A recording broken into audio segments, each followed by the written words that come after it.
And welcome again to Cottage Talk. I am Russ Goldman. This is another episode of my post-match reaction. 5 takeaways from Fulham's 2-1 victory against Southampton.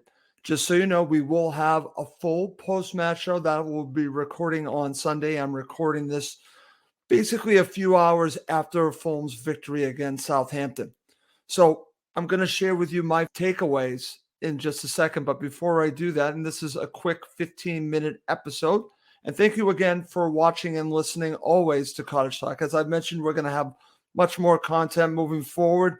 I want to make this a regular episode, meaning my 5 takeaways, so I'm going to try to do that as much as possible. But as I mentioned, this is just one style of show. We will also have a full post-match show of Fulham's victory tomorrow on Sunday, which should be great. Also want to mention, as always, subscribe on YouTube and Apple Podcasts.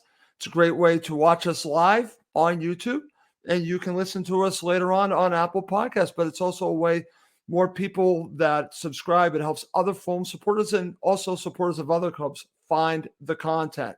So please do subscribe if you haven't already. So like I mentioned, I'm going to share with you my 5 takeaways. They might not all be directly dealing with things that happened in the match, but there are things that I'm taking out of the match. So let's start with number 5.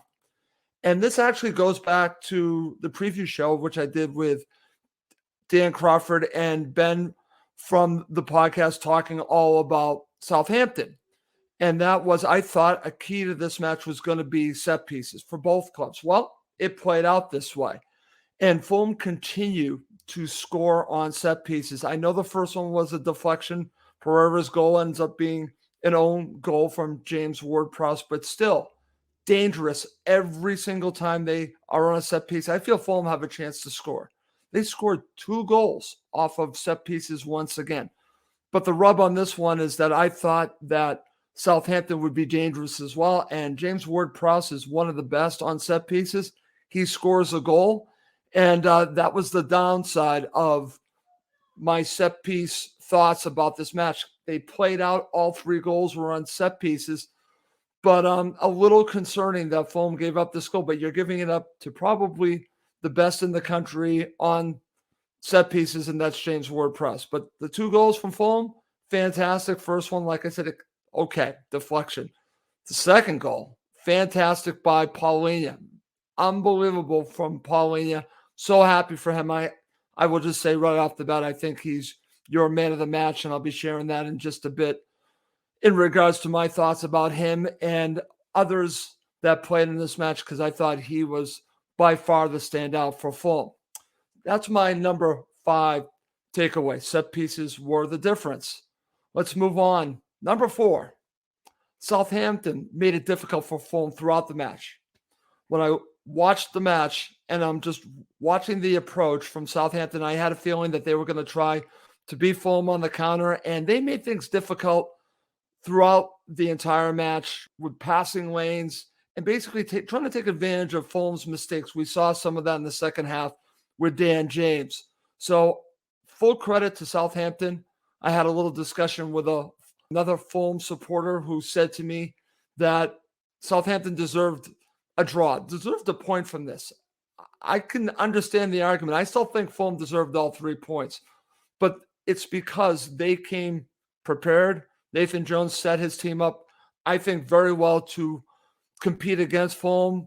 It was a wonderful game plan, and honestly, it almost worked out for them. But the better team won, in my opinion. But Southampton deserve a lot of credit, and I think they might have shown themselves that they can stay in this league if they show that kind of dedication like they did against Fulham. Fulham deserve to be where they are. They are 8th in the table, and Southampton really battled, and they could make the argument that they should have gotten something out of this match. I still think Fulham deserved all 3 points. So that's number 4. Let's now go to number 3. Were there other standouts in this match besides João Paulinho for Fulham? It's an interesting one. Watching the match, I thought by far he was your man of the match. I'm sure others can make arguments for some other Fulham players. I'm thinking Bernd Leno's save very early on in the match. Huge save on Che Adams, I thought was key, and he continues to really show why he is Fulham's number one goalkeeper. Besides the goalkeeper and João Paulinho, I'm trying to think who else had a very good game. I guess you could make an argument for Andreas Pereira, played well, but no one really stood out. And again, it goes back to how Southampton played against Fulham, because I think they really tried to stifle Fulham. They did a very good job of it. But still, a player like Paulinho shines through, shows why. As my friend said to me today, 20 million, he's probably worth 60 million. I would agree with that.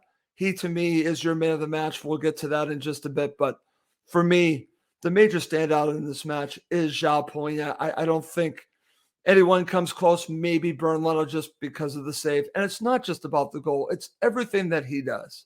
It's the tackles. It's the tone setting. Everything that he does affects how Fulham play, even when they're not playing their best. And this was not their best. Again, maybe this was one of their worst, but they found a way to win. João Paulinho is so key to everything that they do. I don't know if Fulham are in the table where they are right now, 8th, without Paulinho's influence on this team. He's been that vital, extremely vital to everything that they do. And huge shout out to Marco Silva and the recruitment staff for bringing him in. He was the first key piece to the puzzle, and everything has flown off of him. So he showed it in this match. Fulham didn't play well. Paulinho did, and they got all 3 points. I don't think that's an accident that he was involved with the winner and that they win when he plays well. Whenever they play well, they seem to get all 3 points. João Paulinho, dominant once again. Okay, let's now go to number 2. And this is really just an overall thought on how good teams don't always play their best, but they find ways to win. And for me, this is a perfect example of this. I would make the argument that Manchester United did not play that well against Fulham, but they found a way to win at the very end. It really upset me that they won that match at Craven Cottage. But credit to Manchester United. It's not always playing well. It's finding that way to beat the other side. Fulham did that today. And it's funny because we can pick apart the performance, and we will do that on the post-match show. We're going to break it down, and there are going to be plenty of places, trust me, that we can pick apart. There is in this match because they didn't play well. But when you don't play well and you get all 3 points, that shows to me good teams do this. Average teams don't do this, and poor teams certainly don't do this. Fulham are a good team. They deserve to be where they are right now, and this is an example of it. Good teams find ways to win even when they're not at their best. That's my number 2. And number 1 is this. The 12-point gap from the relegation zone shows Fulham can look more towards contending for Europe. Now, I know people are probably going to be watching this or listening and saying, no, Russ, I'm still worried about relegation. Fulham are on 25 points, 12 points from the bottom, which is fantastic, from the relegation zone. So that is amazing. That just shows how far they've come. And honestly, if you look at it, it's going to be very hard for Fulham to get relegated right now. It is. It can still happen. I understand why there are people that are doubting this, because I actually did a poll. And my poll results, I don't have time to pull them up, but if I remember correctly, they're about 60 to 40. Are you still concerned that Fulham will be in a relegation battle this season? And the majority was no. And I'm glad that people are coming around to it. I understand the past with Fulham, and that's what so many people, and I respect that, would probably go, well, listen, don't get ahead of yourself, Russ, because look at what has happened to Fulham before. Look at what has happened to other teams before. This Fulham team is different. That's why I'm not concerned about relegation. And I said this on the preview show. One of the major reasons about this is the approach and the application from the players, the approach of Marco Silva and the players, that they go for it in every single match. They contend in every single match. They may not win every match or get a point in every match, but they are being positive and they are looking to win the match. I actually admire that. And I think that's a huge difference from other teams with other managers with Fulham. Even Roy's teams on the road, you know that they would play for the point. Marco Silva, he's going for the win in every single match. It doesn't even matter if it's Man City. But the argument against Man City, maybe he did get too cautious when they went up a man. Maybe he did. But beyond that, Fulham looked to win the match every single time. And I think that's also a reason why this 12-point gap is where it is, and also why I feel that the concentration should be contending from Europe. You can keep one small eye on relegation, but it is glimmering at very small numbers right now. It's funny. I remember Mike Gregg was mentioning if you do the math, it would be very difficult right now. They could still get relegated, but I think it's more likely that they actually contend for Europe than deal with a relegation battle. That's the way it's trending. I'm going with look towards Europe. I'm there. I'm looking at the transfer window. Let's concentrate on upgrading, not just to survive, but to thrive. That's what I'm looking at. Let's go for Europe. Why not? That's my thoughts. Okay. Coming up next to end this very quick abbreviated show, I'm going to share my thoughts on man of the match. Okay, everyone. And listen, I just want to thank everyone that watches and listens to every single episode of Cottage Talk. I really appreciate it. It's an honor to do this show, and I've been doing it for over 11 years now. And it's just been wonderful to do. It's wonderful that I can come on and do a show after a Fulham victory and just give you 5 takeaways. I'll do that after losses and draws as well. So I'm just going to share some comments before we go back and talk about man of the match. I've already said mine is Paulina. If you're watching live, feel free to share your thoughts on man of the match. Mike says, sign of a good team is playing flat, but grinding out the result. Totally agree. That's what I just said. And his man of the match, Leno or Paulina? I agree. Okay.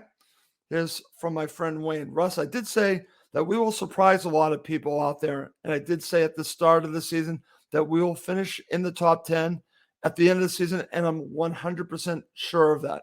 Wayne, I'm there with you right now. Here's my friend Combe. Paulina, easily man of the match for me. Leno gave James Ward-Prowse too much of a gap to place his free kick. Actually, very good point there, Combe. Very good point as well. Let's see what my friend Emma Ross just wanted to wish me Happy New Year's, and Zhao, man of the match. Totally agree, Emma. And Happy New Year to you and Steve. And I always enjoy talking to you guys on a regular basis. Those are my friends in Spain that we actually chat about Fulham, 3 or 4 times a week. And it's me who's making the call because I want to talk about Fulham with them. So Happy New Year, Emma and Steve, if you are watching or listening. Definitely thank you for all of our chats. Let's see what else we got here. This is from Martin Smith, man of the match. Tim Ream, without a doubt, just another quality, but how ageless captain. Okay. He is ageless. He's really showing that. Let's see what else we got here. This is from Chris Pelletier. Paulina, man of the match. Honorable mention to Tete for making some key defensive interventions. Very good point, Chris. Very good point. And Fulham, I have relied a lot on Kenny Tete. When he plays at a very high level. I'm just always concerned about his fitness and him getting injuries. But when he plays, Fulham are better side with him. Same thing with Anthony Robinson and obviously with João Paulina. I think what Fulham really need is more depth. I think everyone listening and watching will agree with me on that, is that for a starting 11, Fulham are a very good team with their starting 11. When you get beyond that, they have some other players that can help them, but I think they do need reinforcements. And we'll see what happens in the January transfer window. Okay, let's see what Sean has to say. Not sure about Europe. This game was a turning point. You could sense it in the crowd. Fans now believe that they belong in the Premier League. Great point, Sean. Because maybe up to this point, you're still thinking, do we belong in the Premier League? Should we be here? The answer is yes. And when you win matches like this, maybe it does show everyone that not just Fulham supporters, but everyone around the world, Fulham deserve to be where they are.